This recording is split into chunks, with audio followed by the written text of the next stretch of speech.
দীর্ঘদিন ধরে রাস্তার বেহাল অবস্থা, যার জেরে গ্রামের মানুষদের বাজারে বেরোতে ও ছাত্রছাত্রীদের পঠন পাঠন করতে যথেষ্টই সমস্যায় পড়তে হচ্ছে।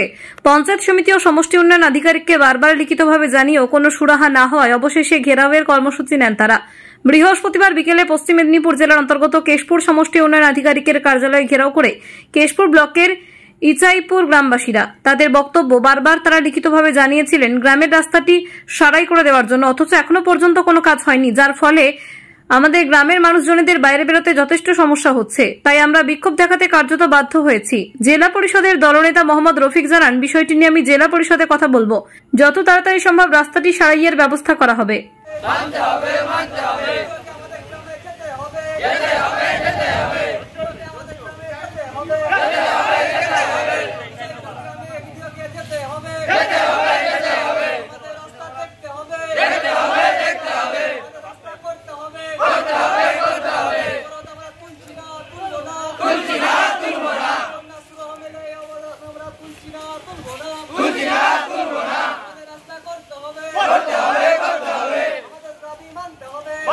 এই স্লোগান একটাই কারণে, বহুদিন থেকে আমরা বিডিও অফিসকে আসছি, থানাকে গেছি, পঞ্চায়েত অফিসে জানিয়েছি, গ্রাম পঞ্চায়েতকে জানিয়েছি, কেউ আমাদের সাহায্য করছে নি। এই কারণে আমরা বিডিও এসে ঘেরাও করেছি। কোথাকারের রাস্তা? ইছাইপুরের রাস্তা, মির্জেপাড়া।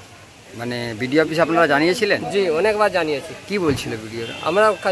আমরা দেখছি এইবারে বারবার আমাদেরকে দাঁড়িয়ে দেয়। পঞ্চায়েত সমিতিকে জানিয়েছিলেন? হ্যাঁ, পঞ্চায়েত সমিতি অফিসে, পঞ্চায়েত সমিতি চিত্তবাবুকে জানিয়েছিলেন? জি, ওনার কাছেও গিয়েছি। কি বলছি? ওনারা বলছে আমরা দেখছি বিষয়টা ভেবে দেখছি।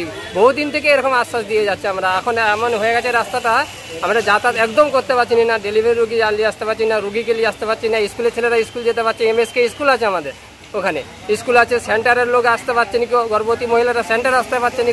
তাহলে কি করে কি হবে বলুন তো? আপনারা যে দেখুন, যদি রাস্তাটা না করার মানে যদি না দরকার থাকে তাহলে করার দরকার নেই। আপনারা খালি যেয়ে দেখুন বিডিও অফিসের। এই জন্য আমরা এসেছি, ভিডিও খালি যেয়ে বলে দিক যে রাস্তাটা করতে হবে না, এখন চলবে। মানে এই বিক্ষোভ করলে কি রাস্তা আসবে? আসতে তো হবে, না আসলে আমরা ছাড়বো না। আমরা এখানে কত বড় চালিয়ে যাবো। আপনার নাম কি? আমার নাম সাজেবুল জামাদার। ইছাইপুরে বাড়ি? জি, ইছাইপুরে বাড়ি, মির্জেপাড়ায় বাড়ি।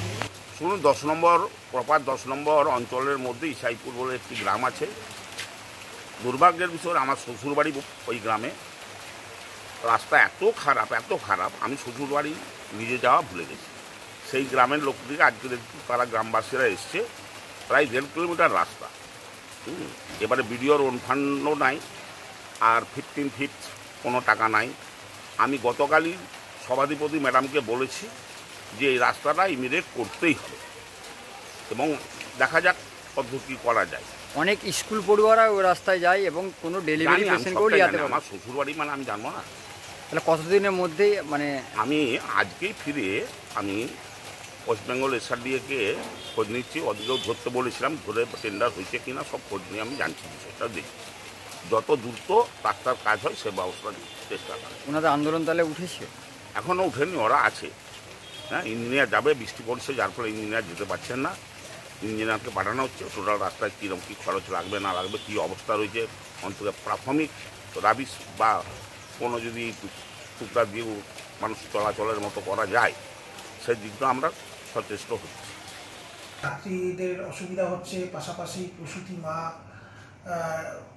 একটা অসুবিধা হচ্ছে, এবং সেই অসুবিধার সত্যতা তুলে ধরার জন্যই কিন্তু আজকে ব্লক অফিস থেকে ইঞ্জিনিয়ার সাহেব এবং জয়েন্ট বিডিও সাহেবের নেতৃত্বে একটি দল রাস্তাটি অনুসন্ধান করে আসে, এবং সেই মোতাবেক রাস্তাটি ইতিমধ্যেই কিন্তু আমাদের পথশ্রীতে ধরা রয়েছে, এবং যার WBSRDA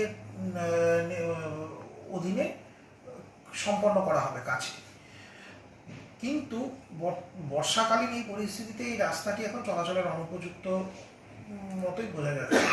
তার জন্য অতি দ্রুত এই রাস্তাটি আপাতত একটি রিপেয়ারিংয়ের ব্যবস্থা করা হচ্ছে, এবং অনেক স্কুল পড়ুয়ারা যায় এই রাস্তা। স্কুল পড়ুয়া মায়েরা, পাশাপাশি বৃদ্ধ যে সমস্ত এবং অঞ্চল ও গ্রামবাসী যাতে যাতায়াত করতে পারে তার জন্য একটা মানে রিপেয়ারিং করার জন্য এটার ব্যবস্থা করা হচ্ছে। কাজ আরো ভালোভাবে সম্পন্ন হয়ে যাবে। আপাতত চলাচলের মতো একটা ব্যবস্থা ব্লক অফিস থেকে করে দেওয়া হচ্ছে।